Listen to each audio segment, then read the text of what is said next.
Salutations, everyone. Shadow Taurus here, and I am back with another live stream. Hello.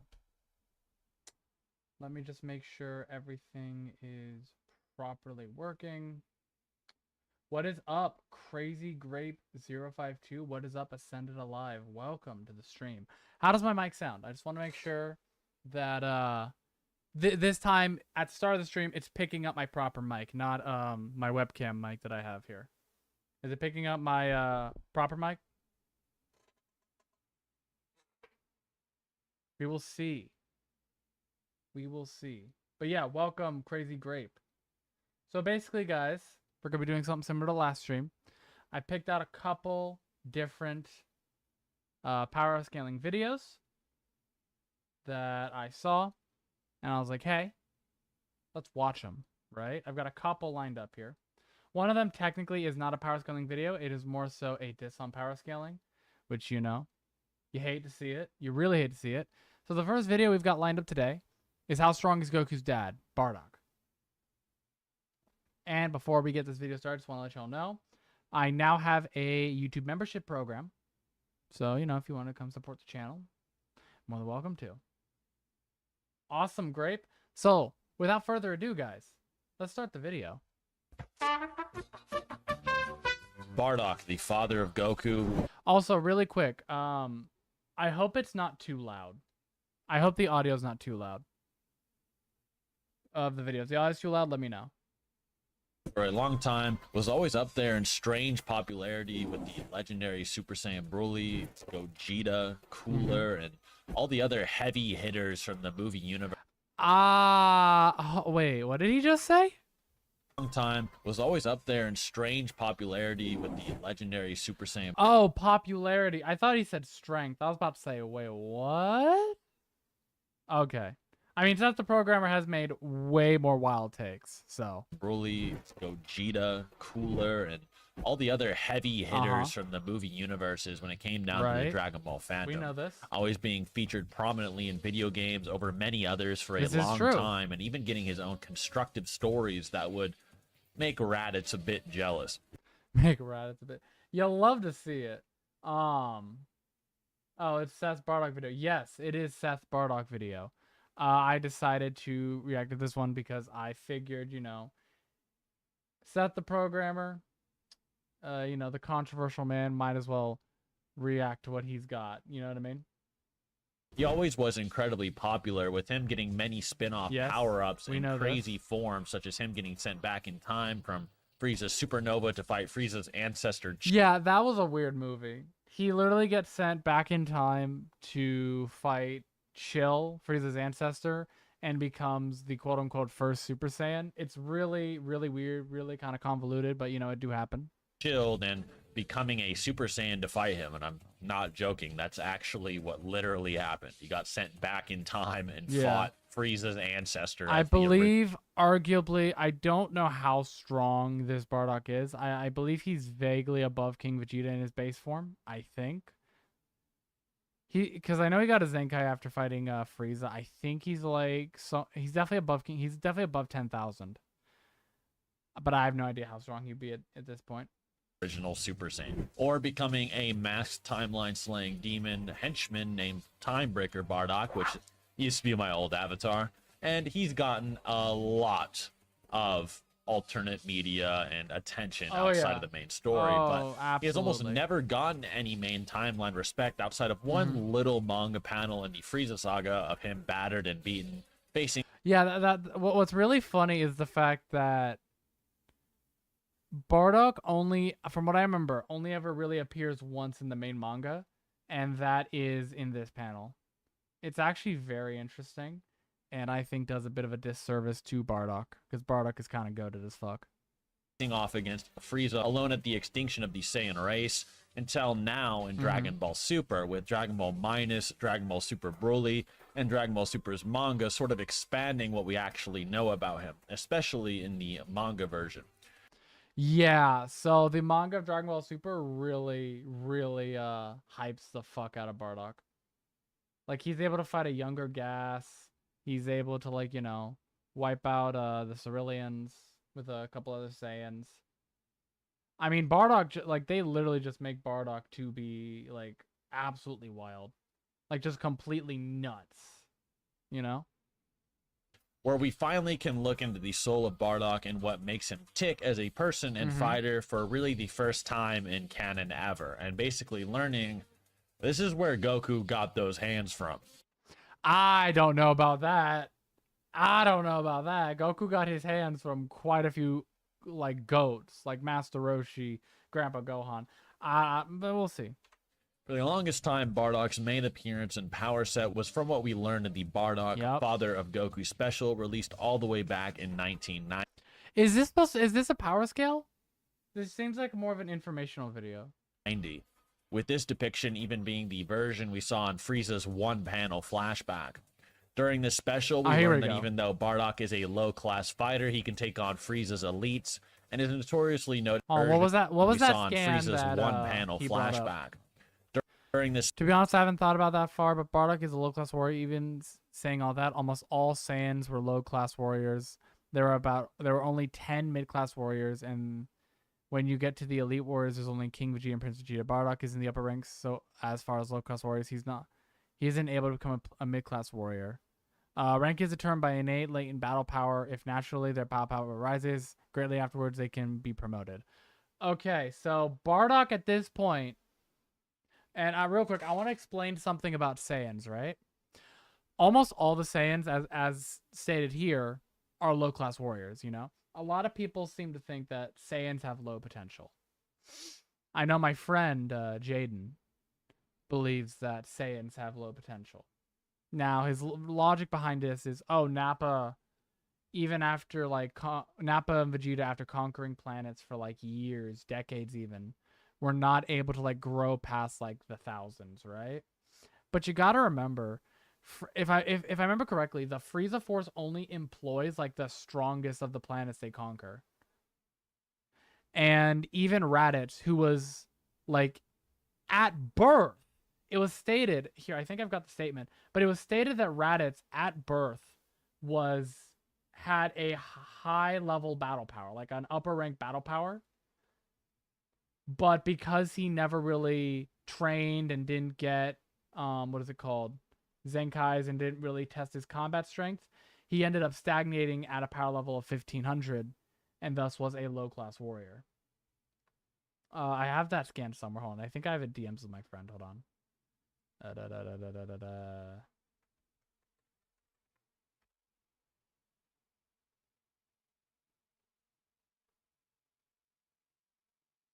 Uh-huh. Is this it? Oh, I think I might have found it. Yes, here is one of them. Let me save this so that I can show y'all. So let's save that. Not that. Wait.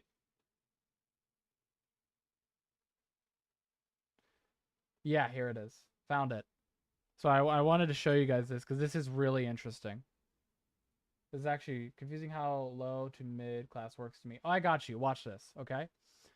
So, from what we know, a elite class warrior, Nappa is considered an elite.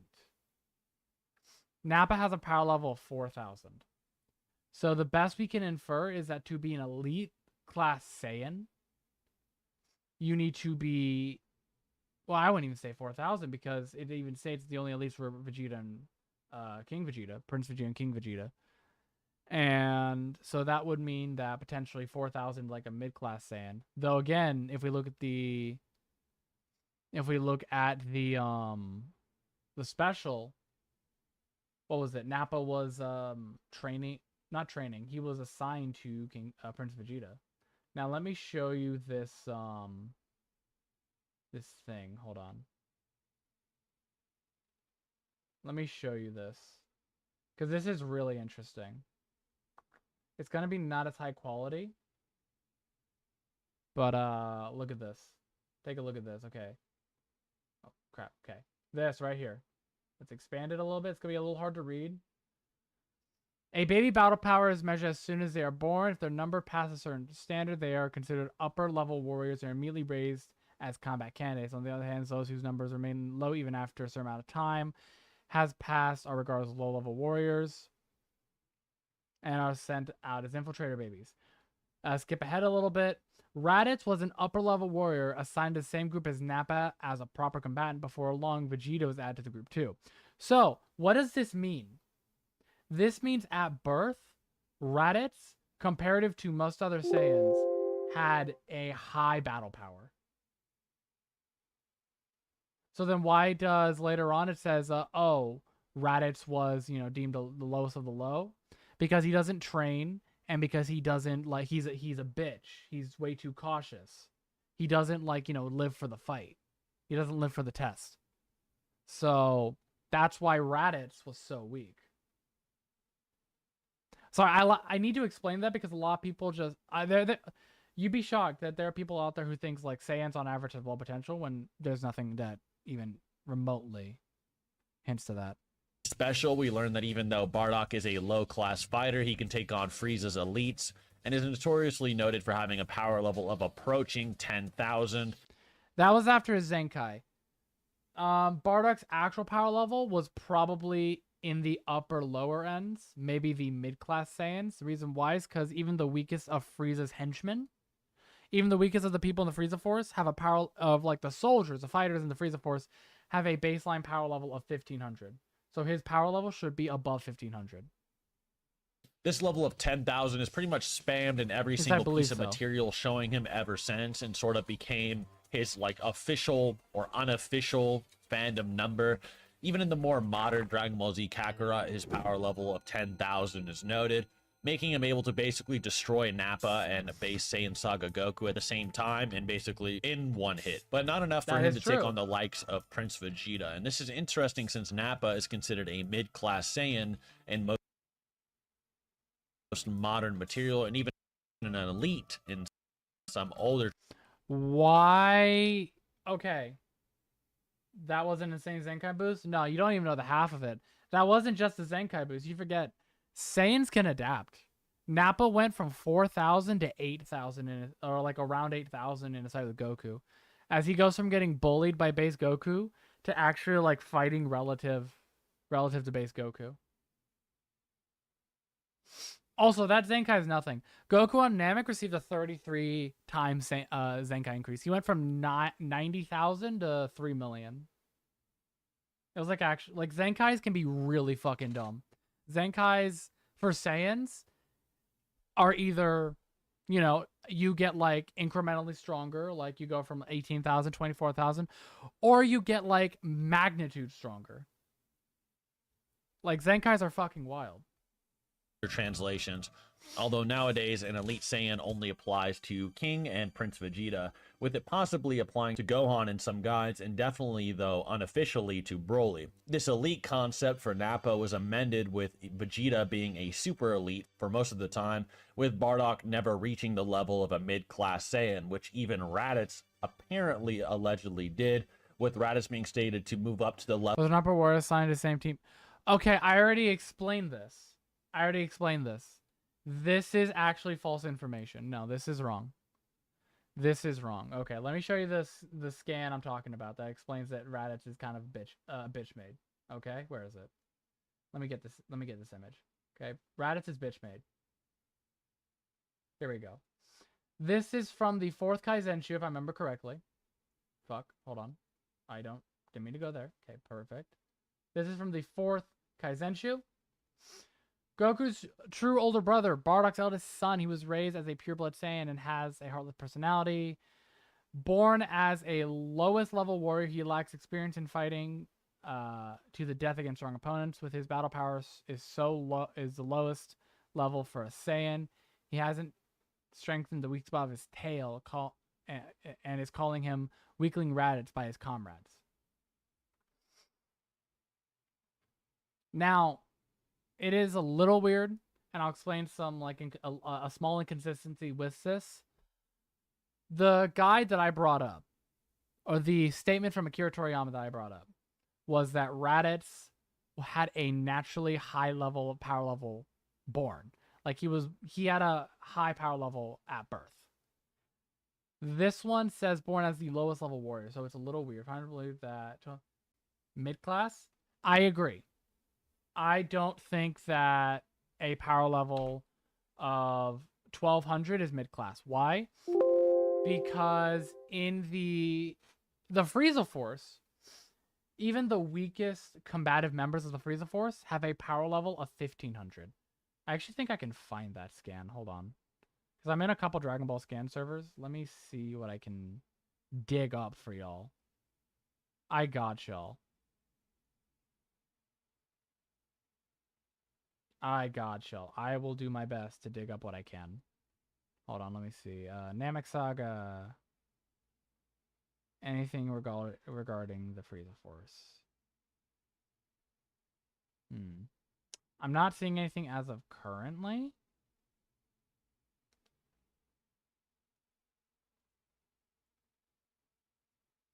Uh,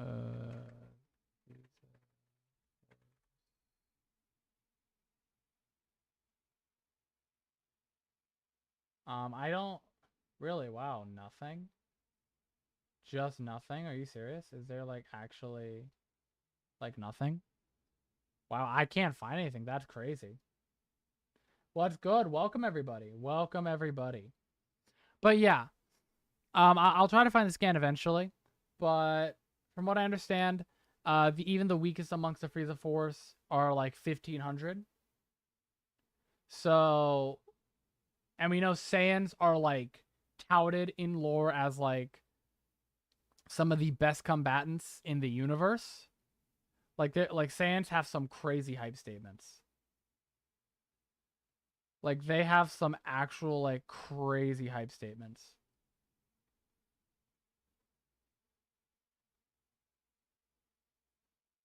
Let me see if I can find some of their hype statements.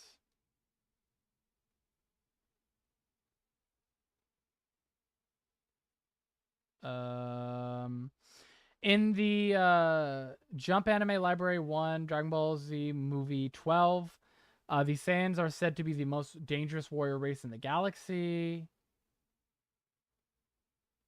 What else? Is there anything else?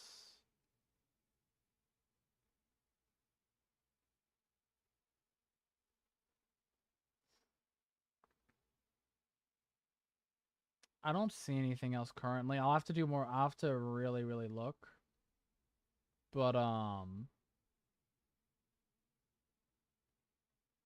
yeah, from what we know, Saiyan should be like goated as fuck. Brass did pretty well against two master martial arts for someone who's considered a unskilled fighter. Yeah, well, also Anime Master, you gotta remember, not he was like 4 times their power level, and power levels at that point, 416 and 408 compared to 1500. That is like an exponential boost because we know even like Piccolo, who is 3,500 comparative to Nappa's 4,000, was like enough to where Piccolo was getting folded on while Krillin was trying to team up with him. So he can be an unskilled fighter and still just be so much massively stronger and faster than Goku and Piccolo that it doesn't matter. You know what I mean? But yeah, let's continue. Level of Nappa in an interview. It is also stated Saiyans could become mid-class or upgrade depending on what they actually do or can accomplish. So Bardock having a power level of 10,000 made things sort of confusing, with whether a Saiyan's birth made them their class or their current strength. And movies such as Tree of Might, which featured Goku at a power level of over 30,000 alongside Turles, and them saying they are still low-class Saiyans, also made it more confusing back in the day. Oh yeah, I remember the debates on like was Turtles like an actual low class Saiyan. Bro, don't get me started on Turtles. Turtles, okay. Well, let's get started on Turtles, okay? Turtles is one of those weird characters who, because the Saiyan race is like extinct for the most part, he would probably still consider himself a low class warrior. I go over all of this in my ranking Saiyans video in much more detail, which I'm sure you guys would enjoy a lot. Regardless, this made many people question if the new minus Bardock would actually end up being even weaker than Raditz, or being nowhere near what he was before due to the possibly updated class system, as if Raditz could move up. So Raditz hasn't fought nearly enough near-death fights to experience the benefits of the Saiyan genes. Yes, That is correct, Crazy Grape. Raditz is bitch made for a Saiyan. For a Saiyan, he is completely bitch made. He refuses to fight people who he suspects can kill him. And so he does not reap the Saiyan benefits. He doesn't adapt. He doesn't get Zenkais because he just doesn't fight those guys. Class, and Bardock is just perpetually a low class Saiyan, then you do the math. This leads us to the present, or the Granola arc of Dragon Ball Super, where we see Bardock face off against Gas many decades ago. So this is where my interpretation is really going to get involved here. So I will try to be as open-minded on this. All right, you guys ready for this? This was a very controversial fight when this came out. Or this is very controversial when this fight came out. And I'll explain why. Because Gas is supposed to be like ridiculous. And here he is fighting fucking Bardock, you know? This is possible, but Bardock is either unquantifiable in strength or very absurdly powerful for this time frame, and I'll let you guys see if you agree with my interpretation. Let's see what you think. This line of scaling in question begins in Dragon Ball Super's manga on chapter 82, which we actually don't learn until its end. It's called Bardock versus Gas. And during this chapter, we get many interesting parallels and themes of cycles and fatalism within the Dragon Ball world that we haven't really explored much before up to this point. Fate has never really been that big of a deal. Fate being the overarching force named at the start of the arc that brought all three of Goku, Vegeta, and Granola to begin with. You'll remember that in the old days that Bardock actually used to see Fate, or more specifically had the ability to see the future, and was very involved with I can see the future. Everyone knows that meme. With Fate and would talk about Fate. And this new canonized version of Bardock also deals with Fate and cycles, but in a less literal and maybe contrived way, in which his will and desires transfer to Goku and his family, especially through the use of the Dragon Balls at the end of the arc, as controversial as it is. The first sign of this is just by the raw way Bardock fights, and in this chapter, specifically, notice the uppercut he delivers to Gas, which is almost identical to Super Saiyan Goku versus Frieza. Crazy. Super Saiyan Goku... I actually didn't know that. That's actually really cool. Yo, this still gives us... I think this lends credence to the fact that Saiyans are just naturally very skilled fighters. Goku and Bardock have a ton of... I mean, if you actually look at it, Goku actually never he didn't receive martial arts training, I believe, until Kami. If you really look at Dragon Ball, all Master Roshi did was none of his training was actual martial arts training. He never actually taught them any techniques. He didn't teach them any actual martial arts as far as we saw. All he did was train their bodies. You know? And so this could lend credence that Goku is just a naturally skilled fighter. That and potentially humans in general. Things to go into, with Super Saiyan Goku being almost the conclusion of Bardock's fate and decisions, which makes it very fitting that the hands Goku threw were symbolically similar to how actually Bardock would have fought Frieza in that same situation. During chapter 82, it's just one uppercut, but I'll go over the many more examples as they appear, and how they may apply to not just Goku, but actually Gohan as well.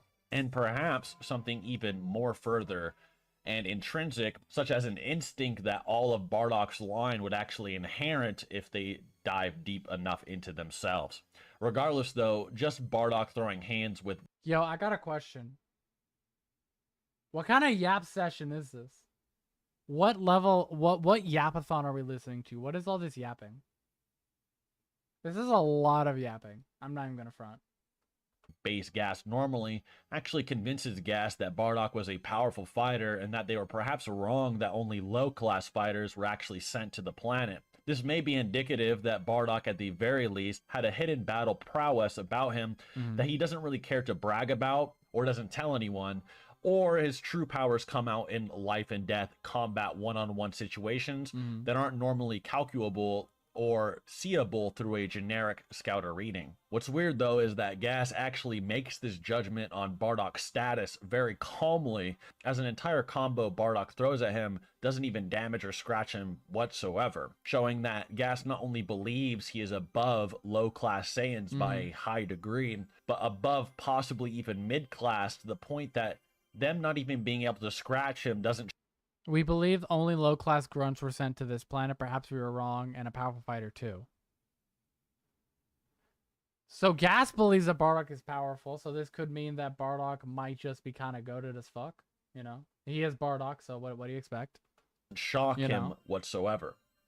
Meaning fighters such as Raditz and potentially Nappa wouldn't even damage Gas at all.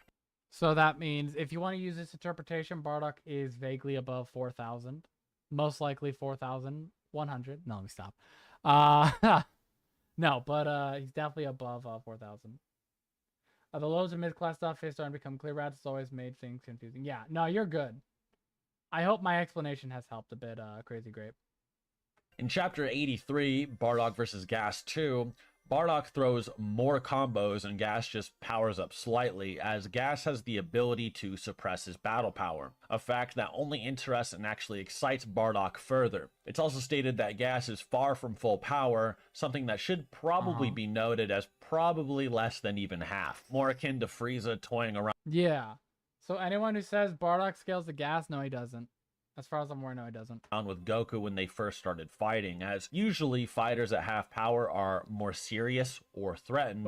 Also, far from full power might be a bit of an exaggeration if you're using over half of it, or 70% or something like that. This is important as Gas was already not trying before he powered up to a state far from full power, which he thought a mid-class Saiyan couldn't even scratch. During this chapter, Bardock also shows a classic Dragon Ball resistance to forced BFR, or battlefield removal, by the 2-ball Shenron Tarambo. And Tarambo is probably weaker than Earth's Shenron, as Monaito is known to have a power level even less than King Piccolo.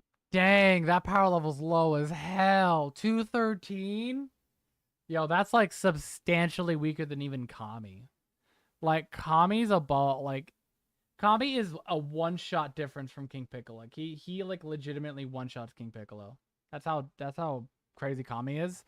And this guy's just like weaker than him. That's wild.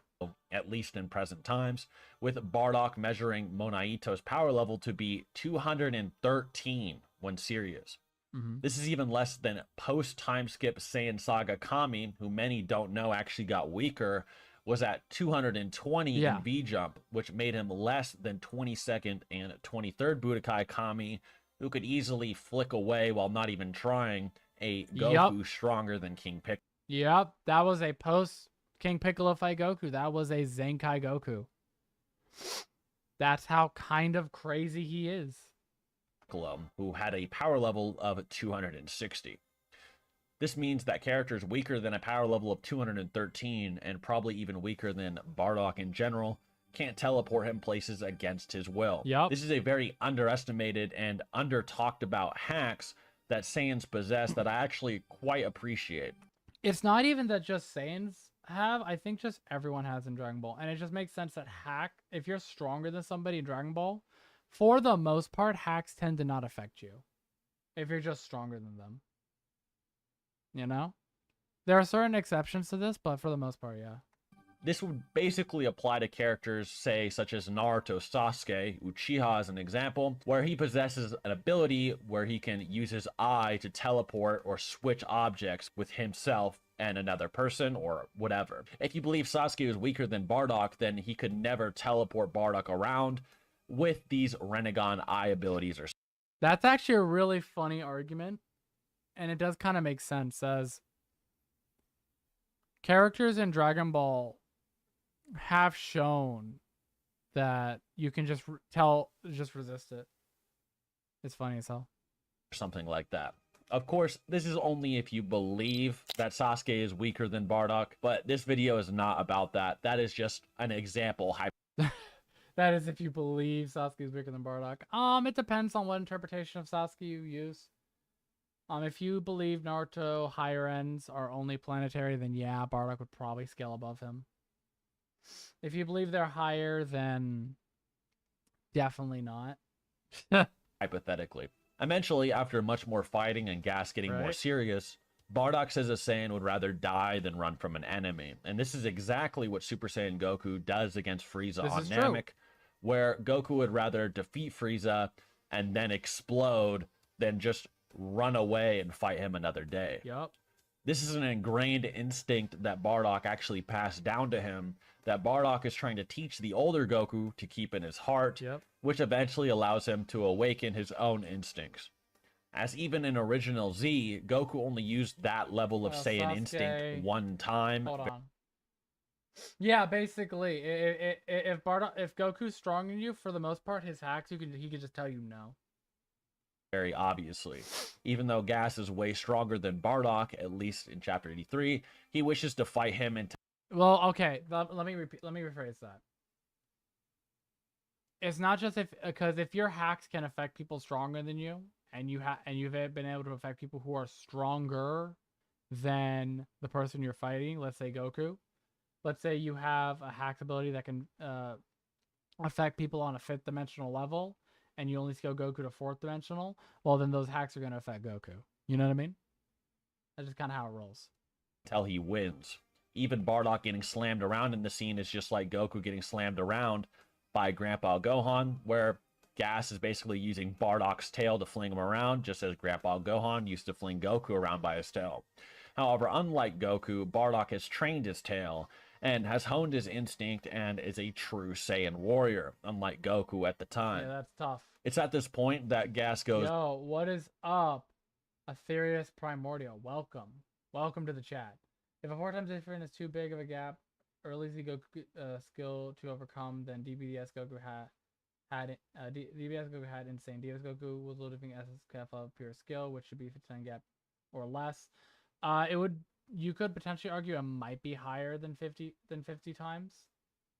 But skill in Dragon Ball is actually like really underrated, as you can potentially use skill to bridge like gaps of high as shit power. At least in Dragon Ball Super, skill is like made a very big thing. Same with Dragon Ball, you know. Berserk super power mode, and Bardock drops one of the coldest lines in the whole series.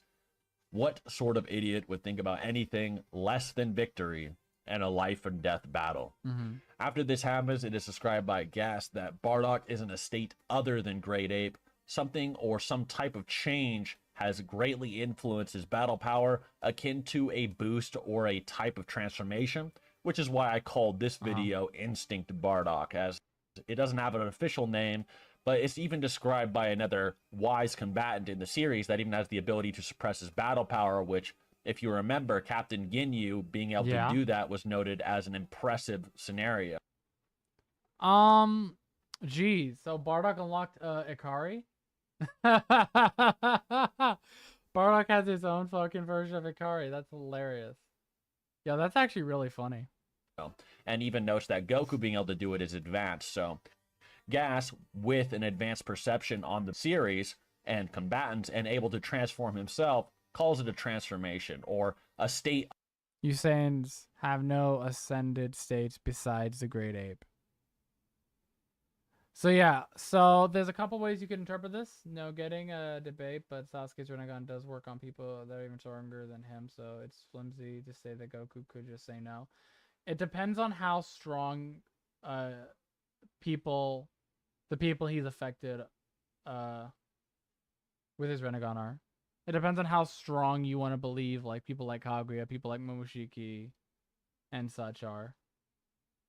And if you don't, like, let's say you don't take the universal Naruto scales, well, then that's a big yikes for Sasuke, you know? Equal stats is a much funner discussion, because Goku actually has a lot of hacks that people don't understand. And I'm actually, okay, listen, I am thinking of doing a video of Naruto and Sasuke versus Vegeta and Goku. and just going over Goku and Vegeta's like hacks abilities that they have, because Goku and Vegeta actually have quite a few different hacks abilities. For one, Goku has like a crazy danger sense. Goku actually has a really good danger sense. He's able to sense your emotions, and thus, through sensing malicious intent, he's able to predict what you're gonna do. He says this against Trunks, that he sensed no malicious intent from Trunks. Other than Great Ape, or implies it to be such. So that's why I called it Instinct Bardock. You guys can call it whatever you want, Saiyan Instinct or whatever fan-made term. I think Instinct is fine. Gas also Ultra Instinct is just Ultra Instinct. Then drops this line, which is he says that he represents a limit that no Saiyan could ever surpass. This is a pretty important line and is what kind of shaped my opinion about what I'm about to get into here, as even suppressed Gas thought he could mop mid-class Saiyans, and now he's just flat out saying that no Saiyan could ever reach his level, period. Yo, is this Gas above, like, like, okay, is he about to argue that this Bardock is stronger, that he can sense attacks that don't even exist against Beerus? That is true. He could sense attacks that hadn't even been thrown. Though that also you could just argue was Ultra Instinct. But because Goku has Ultra Instinct, that would just work. Has Mind Ring too. Wonder why it's never came up again.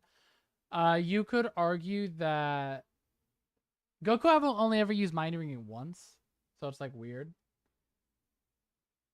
Yes, Crazy Grape. What you're talking about was in the Battle of Gods anime edition, where he was able to tell that Beerus was going to attack him, and his body reacted on instinct and dodged. Like he moved back. Matthew Adams. He can sense air currents and tell whether or not where you are without seeing or sensing your ki. Yeah, I guess he could do that as well. He could just sense your ki as well, so, you know. Period. On Namek, we learned that Saiyans being at a power level of around 30,000 is still within their expectations a bit of the Frieza Force, with 30,000... Wait, what? Hold on. What? Reach his level, period. On Namek, we learned that Saiyans being at a Vegeta's power level is 20,000 and still rising. Impossible. No, that seems like they've never seen a Saiyan reach that level of power. It's implying they've never seen a Saiyan reach that level of power. What is he on about?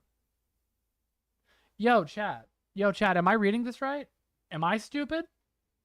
Am I reading this correctly? What is he on about? Power level of around 30,000 is still within their expectations a bit of the Frieza Force, with 30,000 being considered around peak Saiyan level, or the Vegeta that kind of got... The birder thought 20,000 too high for a Saiyan, but Jace only states no Saiyan has ever reached 60,000. He doesn't state for 2030. So here's the problem, right? Let's go back a little bit. They're all still surprised. You know, everyone's shocked. So why would this... Birder very blatantly implies Saiyan should not be getting this strong. What is this? Squashed by Raccoon. When Saiyans start to reach a power of 40,000, it then starts to be considered absurd. And a power level of 60,000... I estimate your true power is around 6,000. He's a Saiyan. No Saiyan's ever gotten near any 60,000. It's not impossible. He must be a mutation like us, born as a gifted fighter. That's interesting to note that all the Ginyu Force are known as mutants among their species. That would explain why their battle powers are so ridiculously high. Also, if Goku was a mutant, he'd be a legendary Saiyan. You guys would get murked. Like, there is no contest there.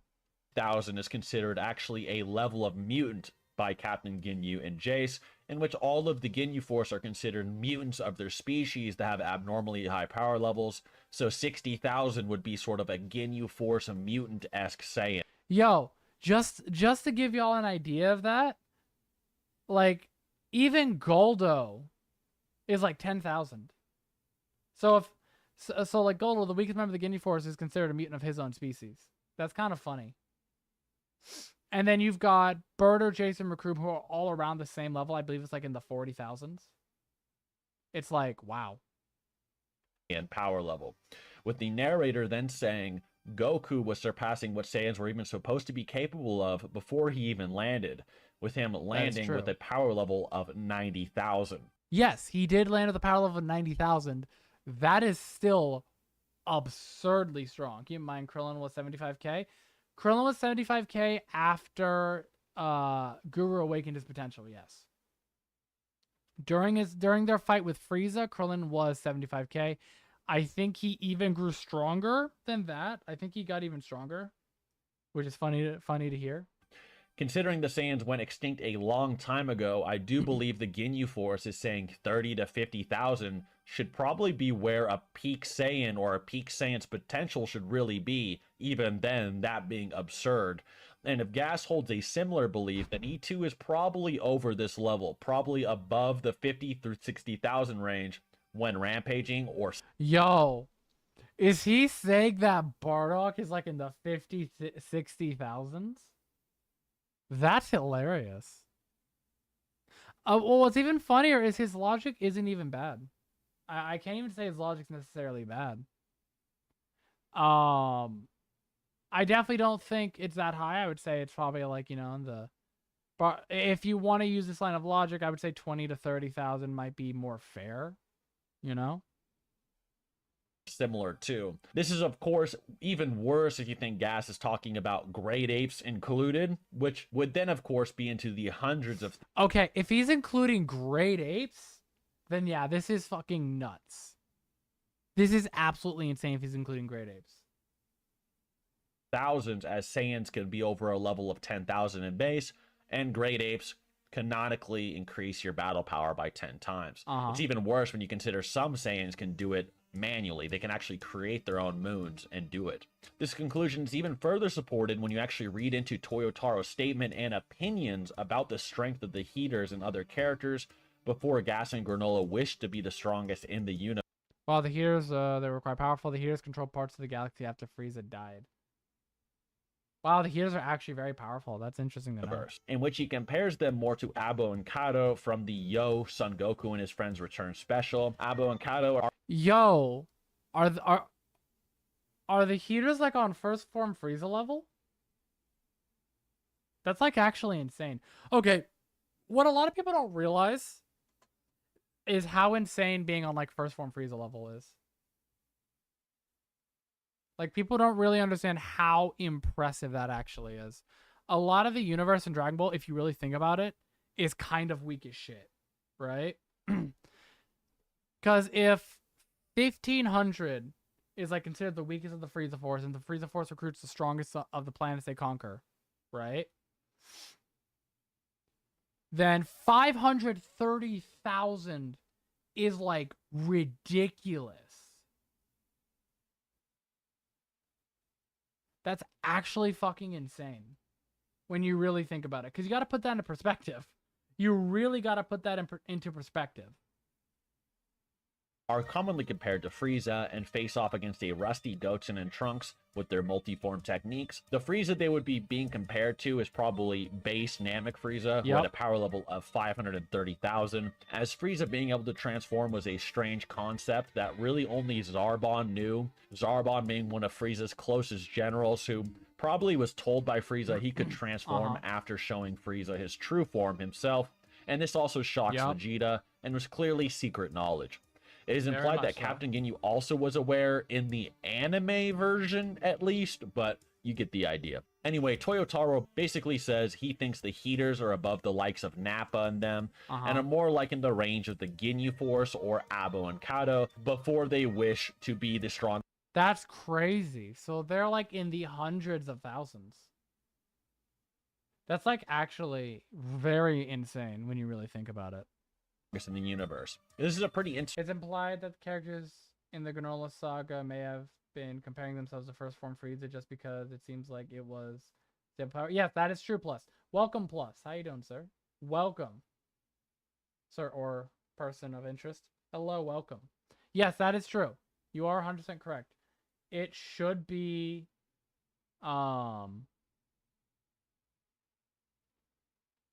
It should be first form Frieza, yes. Yes, that is what we have come to the conclusion of.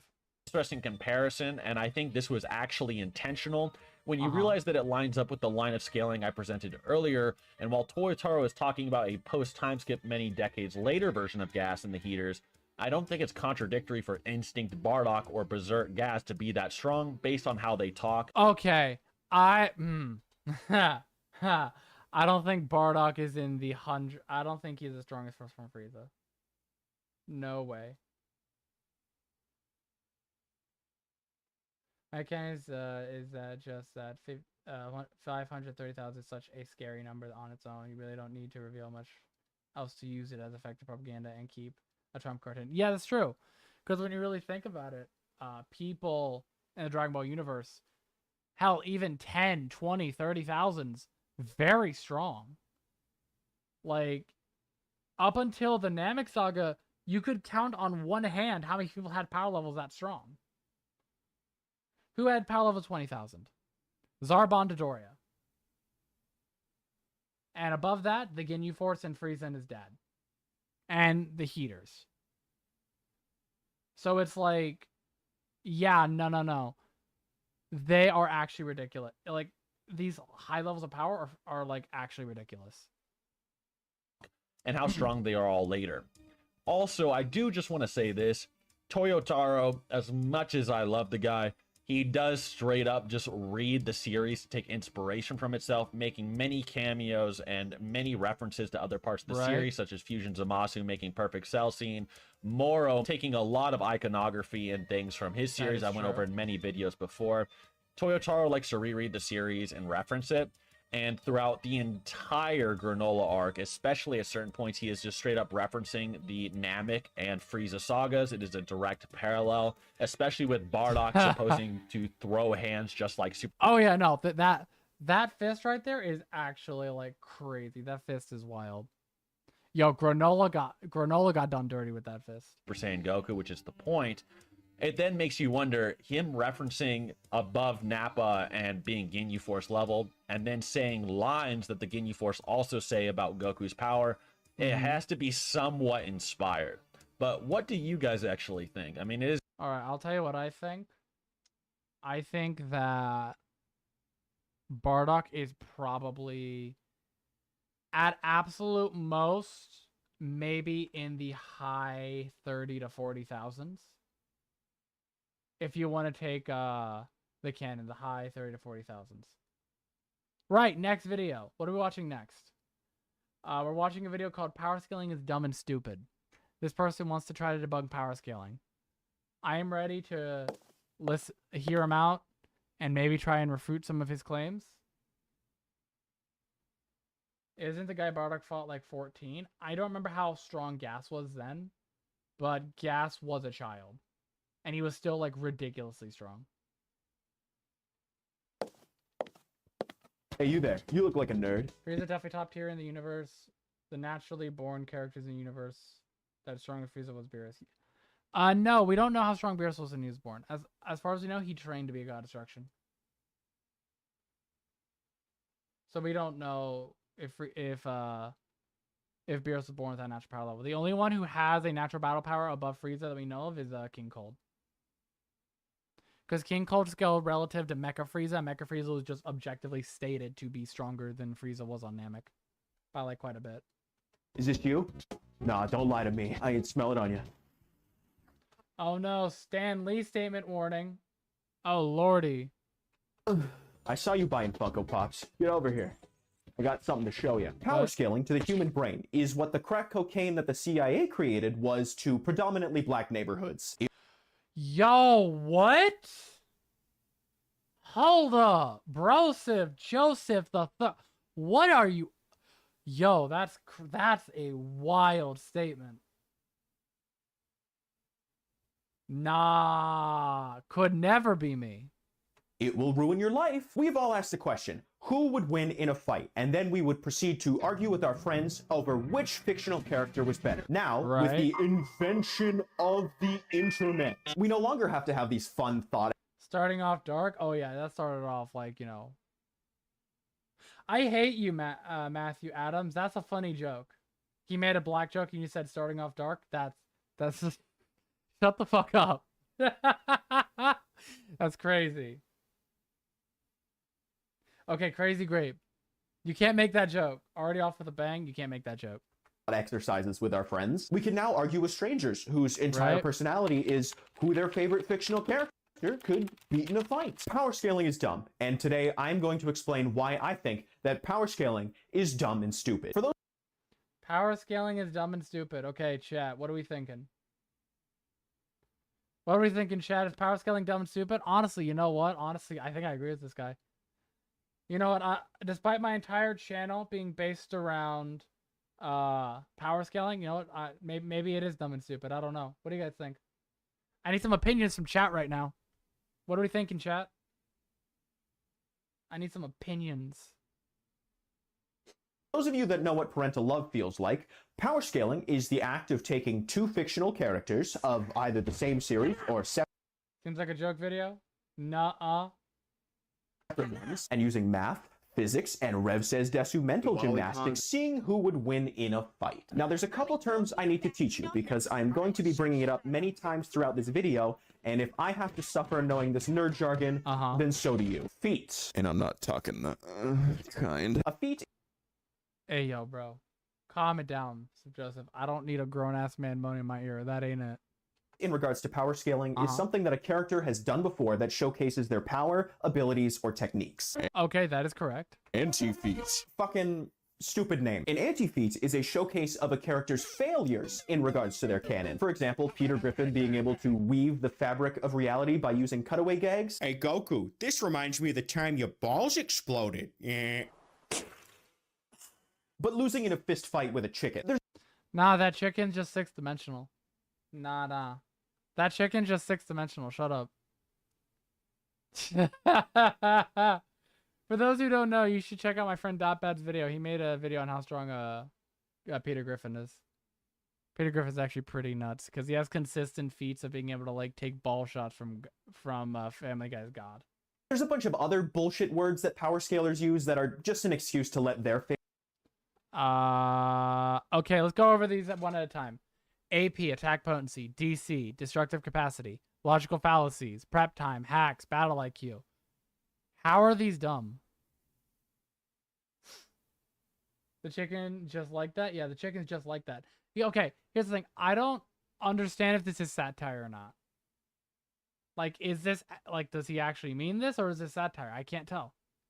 Favorite character win? Okay, so now that you're all caught up, pop quiz. If John Fortnite is mountain level but uses his super secret move, and that temporarily boosts his speed to massively faster than light, and he attacks a street level Joe Swanson who possesses the hack's ability, which literally stops everything, how would you cope and mold John Fortnite into winning the fight because he has prep time? If that's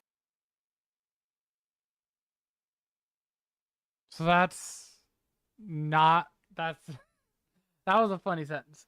So, firstly, I heard a no limits fallacy already, but you know what? We're gonna ignore it because I feel like this is satire, but also at the exact same time, I feel like it's not satire. You know? that sounds moronic to you, then we need to talk about feats, power levels, and speed tiers. Here Oh my goodness. To be fair, prep time is pretty dumb. No, I actually do agree. Prep time is kind of crazy. Okay. is the metrics that power scalers use when determining. Yo, is that characters? So I got character stats and profiles wiki. Okay, that's very fair. Character stats is good. But why am I seeing versus battle wiki on my fucking screen right now? Why did he bring up versus battle wiki on my fucking screen? How dare you? How dare you? Determining who would win in a versus battle. I'll just give you a second to let you read them because there's a lot of them. Okay, in the bit. When it comes to tiers, power scalers will always let you know that they are calculating them based on physics and math. 200 trillion light years wide. Instead, we're going to look at our observable universe, which is 46.5 billion light years. Professor Vaughn is talking to Silver, and he mentions the dimensional matrix. The dimensional matrix is string theory terminology because you're talking about matrices. I'm measuring the size of the island in comparison. Oh, he got death battle in here. That's crazy. But yeah, they are using math to try and calculate some stuff. What's the problem with this? comparing it to the clouds above, we can determine they dispersed over 63 trillion kilograms of water. That's the weight of the Great Pyramid of Giza. 12,000 of them. And they are getting all of this information from the source material, aka feats. We got speed feats, power feats, anti-feats, hacks feats, battle IQ feats, and my feats. Every tier represents what a character could realistically destroy and or some arbitrary speed that they can. What's wrong with using math? Apparently people need to be just dumb. You know? We just need to say the Goku wins because his hair sparkly. You know? That's apparently what we need to be doing. You know? I think in my next video I'll just be like, the Naruto versus Goku, I think Naruto wins because his hair is shiny. You know? Because he's able to, like, use a really cool golden form, and Goku can only use a golden hair. You know? No. I'm taking the piss now. But, realistically, either this is satire or this guy's actually moronic. Respectfully, bro. Move faster than. So we start at the bottom of the tiering spectrum with the most interesting categories. And they're interesting because they allow for fun, creative fights. So for power levels, the sweet spot is between low hypoverse and planet level. Same goes for speed. In between immobile and supersonic, I'm chilling, smoking that chronic. If we go... What? Okay. That's, definitely interesting. Okay. Go any higher, I want to die. Anything above these feat levels ends up boiling down to bigger number win. I like it when number big. Punch hard. Here's the problem. Most of the time, bigger number just wins. Most of the time.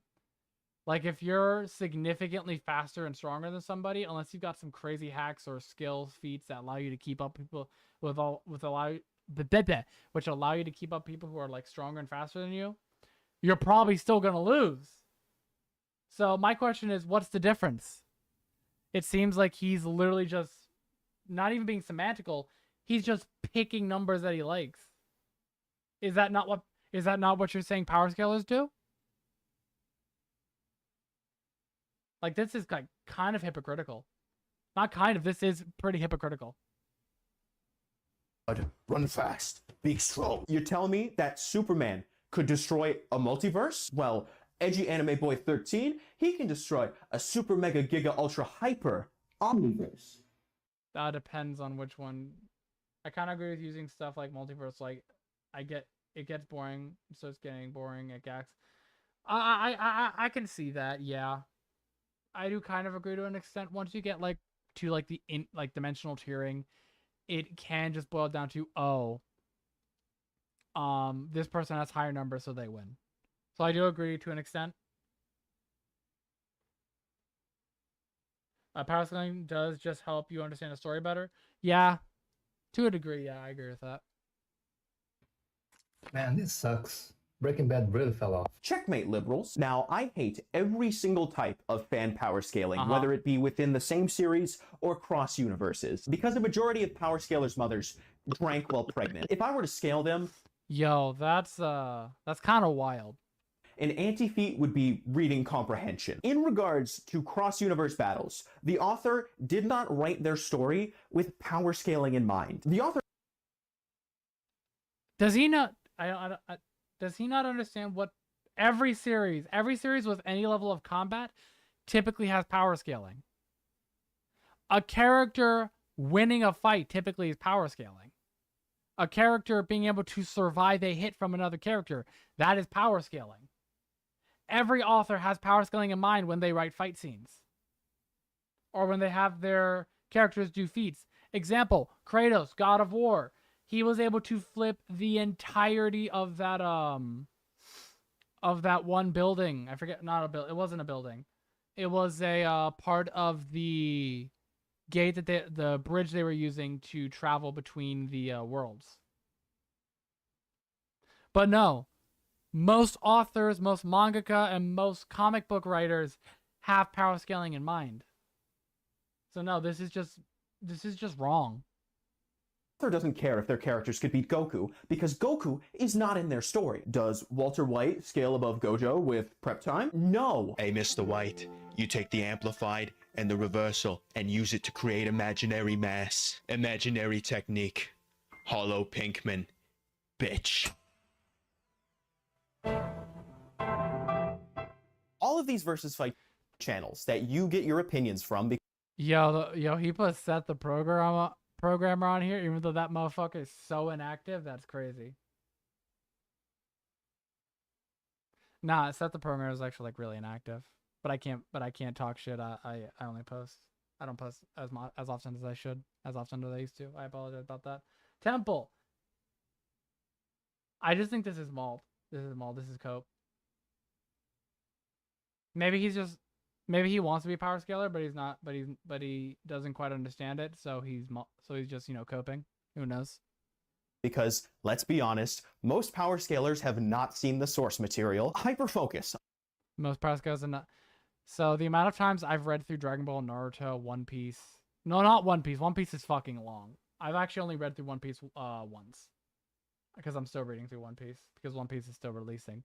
But like Dragon Ball, Naruto, I've read through those. No, Matthew, I hope this is satire too. I really hope this is satire. Because if it's not, I feel bad for this guy. On who the winner is and not why the winner is the winner. Why the winner is. That is not sentence structure.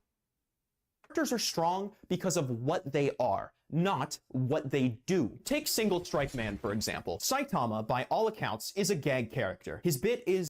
Okay. Probably. Okay, so the gag character argument, no, he's not. No, he's not. And even if he's a gag character, it doesn't mean shit. Is that he is the strongest. He destroys everything in... Right? That's the name of the show. But One Punch Man is not the story of the world's strongest man. It's a tale about dissatisfaction, about people rising up against insurmountable odds, and also some pretty dope-ass fights. Saitama is a god, but at the same time, he is uncomfortably human. One Punch Man is about finding a reason to keep going when your life Really, this argument? Honestly, this does seem like a lot of cope. I'm feeling a lot of cope right now. He lost me? Yeah, he lost me too, not gonna front. He completely lost me. Like, what are we doing here? Becomes boring, meaningless. When you can do everything, all of a sudden, you don't want to do anything. And that wouldn't work in this story of gods and monsters and sperm men if he wasn't the strongest character in the universe. But he's not, though. But he's not, though. Like, you can argue God is stronger. Like God in One Punch Man, you can argue he's stronger. Why? He was able to augment Garo to a level to where he could fight a serious Saitama. A Saitama who was actually using serious punches.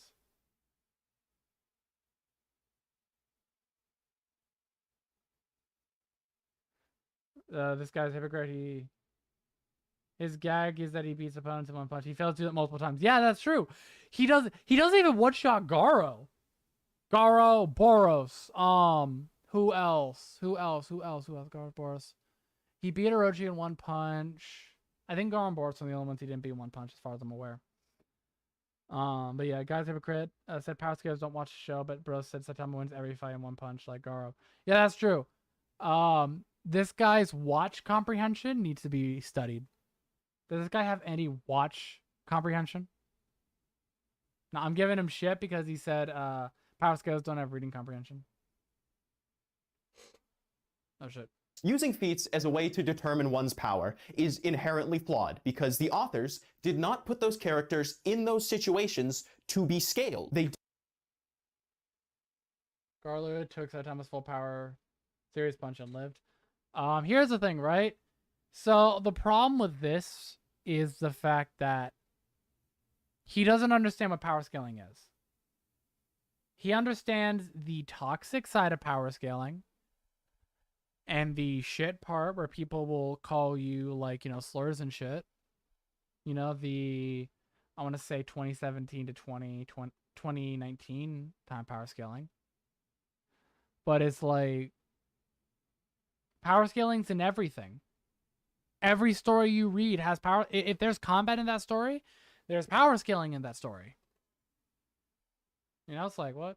Did it because it activates the neurons in our monkey brains that goes, oh my God, that's a cool fight. If you're telling an action story, a great way to progress. Yo, that took all of 2 brain cells. Do you think they'll have to care if Naruto beats your manga MC? Probably not. Probably not. The narrative is through the battles. Hunter x Hunter is one of my favorite series because all of the crazy powers that the characters possess tie directly to who they are as people. Guys, look at this. I got the figures and I got all of the manga. I don't know. This guy sounds show progressive power like what Dragon Ball does. That's true. Yo, I don't know why I'm still feeling some mold, some cope from this guy. He's molding right now. Do you think Kishimoto would care if you said Naruto loses to Goku?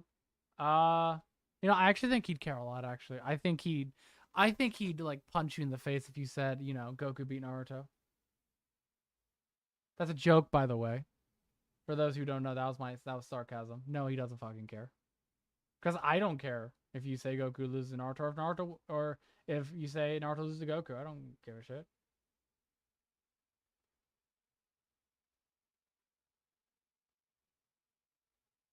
Yeah, exactly. Crazy Grape, you're onto something. If authors didn't care about power scaling, then Krillin would just be the one to fight Frieza on Namek. He'd probably be mad if that happened because it wouldn't make sense. 100%. Go ahead and power scale my grip strength. That takes a lot of energy. Gon is a lovable idiot who's very straightforward in his motivations. His powers mostly revolve around punching things really hard. Killua is a little boy raised since childhood to be an assassin and tortured with electricity. Therefore, his powers involve him inflicting the same pain on others using electricity. And Kurapika, edgy anime boy bent on revenge at any cost. Oh, good lord. Like, I saw also this guy. I saw someone say also this guy. Who was that? No. We're finding out. Hold up. I saw that. You don't think you can get away with this. Hold on. Who was that? Where is it? Can I not see? Damn.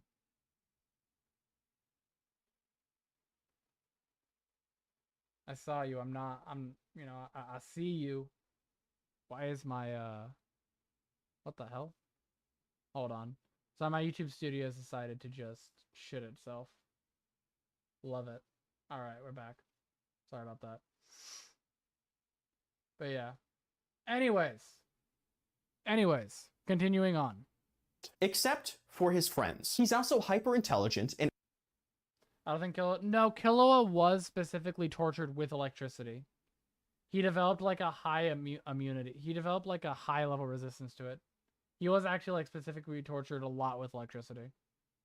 Analytical, meaning that his powers require 3 years of schooling and a doctorate to even start to understand. He is broken, but only in hyper-specific circumstances or at great detriment to himself. He has a power that is, he can access all of the power, but every second that it's active, it takes an hour off of his life. So that's a hyper simplification of Killua's power.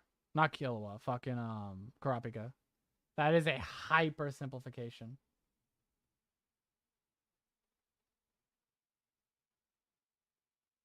Like that's like an actual hyper simplification of what the Emperor's time does.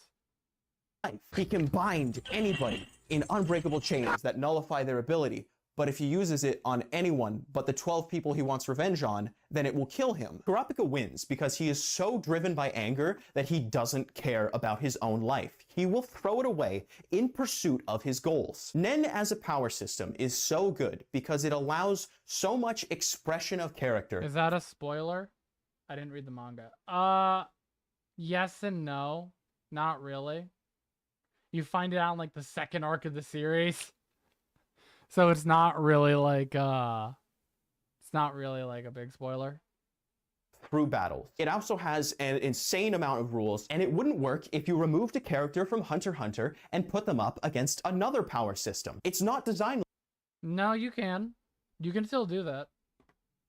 You can 100% still do that. Like, why wouldn't it work? Like that. Okay, why wouldn't it work like that, though? You don't explain why it wouldn't work, okay? You made a claim. Now you need evidence to back up your claim, my guy. Here's the thing. This guy's making a lot, and I mean a lot of claims, but he is not explaining any of his claims. He is simply just saying, nah. This guy realize writing connects Pascal? Like, no. To me, he seems like one of those philosophy majors who doesn't understand what they're being taught. Like, they try to use all these big words and they try to make you think you're wrong when in reality they just don't know what they're talking about. A character's win-loss ratio is determined by where the author wants to take the story. I know power scalers are sick of hearing this, but Stan Lee said it best. Hey, it's me, Stan Lee. Oh no! What are you doing? Do not touch the legend. How dare you? So true. Throwing out everything a character is and boiling them down to a ranking on a tier list is bad and stupid. Batman, with prep time, of course, according to the tier list, is solar system level. I'm sorry, but Batman is just a dude. Like, he's a really strong... I think they're taking into account stuff like the Hellbat suit and shit. The Hellbat suit that can, like, fight on par with Superman. And smart dude? Really? No, this argument's crazy.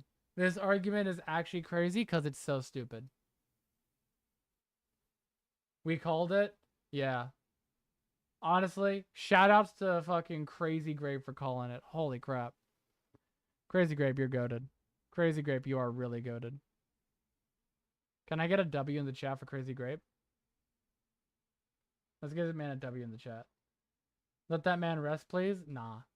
No one's gonna let him rest, okay? They're all gonna misquote him. But at the end of the day, he's still just a dude. What makes Batman interesting is that he is a human amongst gods. But because feats are all that matter when you power scale, we lose that human character and end up with a cope machine. Prep time, prep time. Do they beat Batman with prep time? With a cope machine. That's crazy. What is this? What is this? So here's the thing. Batman can still live with prep time. We're not going to go into it, but Batman can still live with prep time. The biggest thing here, is that he has some good shit that can, like, boost him. Also, why are you using Versatile Wiki? Versatile Wiki sucks. Like, why would you? If I have to hear that one more time from you mouth-breathing mongoloids, I am going to turn into Lay Epic Joker. But does he beat Batman with prep time, though? Chat, what do you think? Does this guy beat Batman with prep time?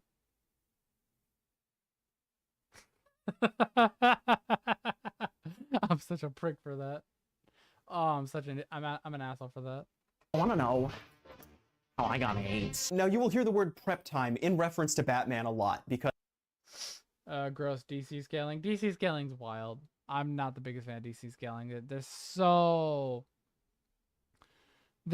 much inconsistency with DC scaling because of how many authors there are. Because in order to beat his villains, he needs to be smarter, resulting in him needing to prepare for every contingency. And that works. He wins within the context of his stories because he is the main character. It would be a pretty short story if Batman died because he was scaled wrong. But as long as Batman has crazy feats. Yeah, Batman also has shit feats as well. Everyone in comic books has both crazy feats and shit feats, okay? And if you take feats out of context, then you can make anyone weak. Like Darkseid, out of context, fell down a flight of stairs and got hurt. Does that mean Darkseid's stair level? No. No, it does not.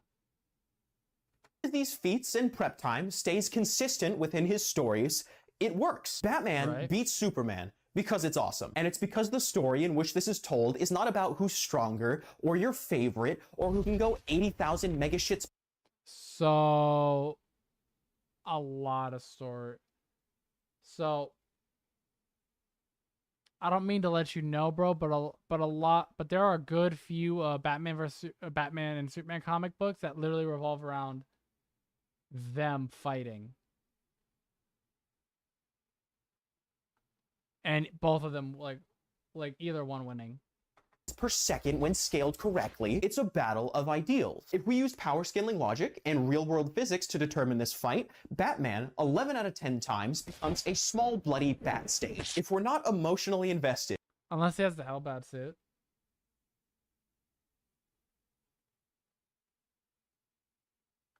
in who is fighting and why, what is the point of having them fight at all? Why not just grab a stick and a rock and just start smashing them together? Actually, you know what? Never mind. Power scalers would find a way to scale that and show that the stick actually had multiple anti-feats against the rock. And Oh my god. Oh no. the rock was going light speed. Speaking of anti-feats, oh my god, do I hate them. Anti-feats only exist because power scalers need their favorite characters to win. And pointing out that a character couldn't do this thing because of story reasons is a pretty easy way of doing that. I will see JJK fans froth at the fucking mouth that the main villain that we have been told is the strongest in history, been demonstrated is the strongest in history, the strongest characters say is the strongest in history, doesn't die immediately to the power of friendship. Spider-Man, who is tiered at hypersonic speed, cannot stop Gwen Stacy from hitting the 2-mad. Good night, girl. I see you tomorrow. That is not an anti-feat. That is character progression. Let's talk. No, that's kind of bad. That's like when you actually did comic up. That's cool. I did them a while back, yeah. Okay, let's talk about this real quick. What is the point of anti-feats? The point of anti-feats is consistency. Is a certain level of power, is a certain feat consistent? If not, are there any anti-feats that would disprove this notion? That's what an anti-feat is. He doesn't understand what an anti-feat is. I'm going to say anti-feat as many times as I have to get through this guy's fucking thick skull that he does not understand what an anti-feat is. An anti-feat is not to say like, oh, my favorite character wins because yours has a bunch of anti-feats. No. An anti-feat is to prove a certain level of power is inconsistent. Example. Big example. Goku. A lot of people try to say he is inaccessible speed. For those who don't know what that is, that means you can move in 0 time. However, there are a lot of anti-feats for Goku being that fast, and at best he's infinite speed.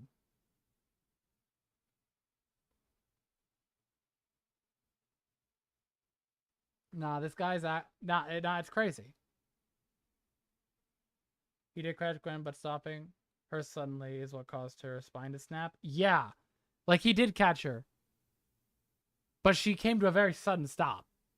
Talk about cannons. I like cannons. They go boom. In the context of power scaling, canon simply refers to whatever the author has deemed official. A story's canon to a power scaler is held in higher regard than the Bible, which is ironic considering they only care about the parts of the canon that refer to punchy kicky. But then that poses a question. What do we consider canon? For anime and manga, pretty straightforward. Point A to point B, whatever the author has deemed as canon. Video games get a little bit wonky because do we only take what's happening in cutscenes or dialogue? Or do we believe that Nathan Drake has killed tens of thousands of people in pursuit of ye old lean cup? Hey, I'm Nathan Drake. And when it comes to comics, my brain liquefies in W take Goku infinite speed at best. Yeah, that's my take on Goku's like speed, because everything else is kind of inconsistent. To a tasty soup because there's 10 million different stories, 8,000 reboots, countless authors and character iterations, and my higher functioning has stopped working and I have soiled my pants. So what do we go with? Do we take all of the iterations? Do we only focus on one? Or do we cherry pick the feats that make our favorite character look better and ignore the aspects that would make them lose? Honestly, I will give him credit where credit's due. There are power scales out there who will cherry pick, and who will do exactly this shit. The amount of times I have seen people actually cherry pick feats is like crazy. Actually, regenerative. There are some power scalers out there, or people who call themselves power scalers, who do only who do really only you look at the punchy kicky scenes and don't look at context. You would be shocked how many people do that. It's just talk to power scalers. Again, you'd be shocked how many fucking goons there are like that. No. The comic book stuff he's kind of cooking with. It's like, oh no, so many different fucking authors, like 1,000 different reboots. It's like, what? Now you might be asking, what gives me the right to speak on power scaling like I'm some sort of authority? Power scaling is just an idea, and one person isn't able to dictate that all of it is bad. And I'm glad you said that, because in my story, Fire in Another World with 14 Werewolves, it is said that I am the smartest, and the strongest, and the most handsomest, and also I am never wrong. And if for some reason you think you can counter that by saying, that's not how power scaling works, you can't do that. Well, tough luck, chuckle fuck. I've had 72 years of prep time. Ethereal ghost hands. Remove their urethra. I'm going to put... What the fuck is... Okay, now we're just getting weird. Okay, what is this? Okay? Nah, now either this either has to be satire, or this guy is the stupid, like one of the stupidest men I've ever seen. Like, this is beyond brain rot at this point. What is this? I think I've lost IQ from watching this.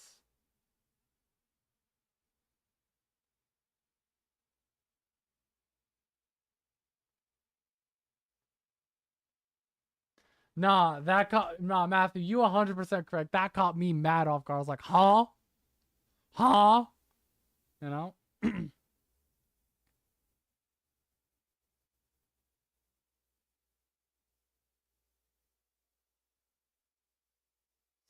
Anti-feat. Story presents very consistent statements and feats that this character is mountain level, but there is one instance that contradicts that notion with no reasonable explanation. Yeah, that does happen occasionally. No, that does happen a lot in comic books.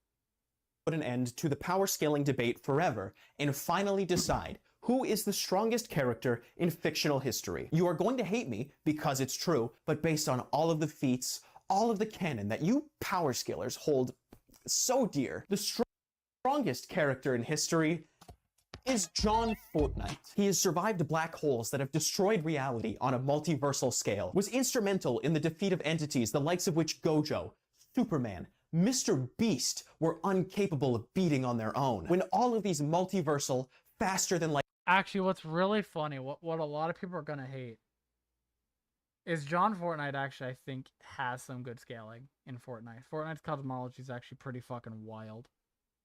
Characters were unable to escape the loop, Fortnite Jonesy was. When a creator signs their soul away to Epic Games, their characters are added to the Fortnite lore. Therefore, they must adhere to the Fortnite canon. There is official DC and Marvel Fortnite crossover comics. That is true. There is official Fortnite collaborations. This is all canon. It's so stupid, but it's true. And if we're talking only gameplay... This is actually fucking true. Now, this is crazy. This is fucking dumb, but it's true. Like, the Fortnite canon is fucking nuts. Because in the Fortnite canon, you can scale Gojo above Doctor Strange. Does he realize he just power scaled? No, I don't think he does. I don't think the third brain cell is activated yet. Then at any given time, any character has the potential to be the strongest. All that matters is who finds a shield pot and a golden pump first. Power scaling as a concept is fine. When it's just you and your buddies, it can actually be kind of fun. But the second you start arguing with strangers over why your fictional character is better than theirs, and you start doing college-level research into why theirs would lose, well then I'm sorry, but you lose my respect and are government mandated to take a shower. I have a channel member program you should join. Okay.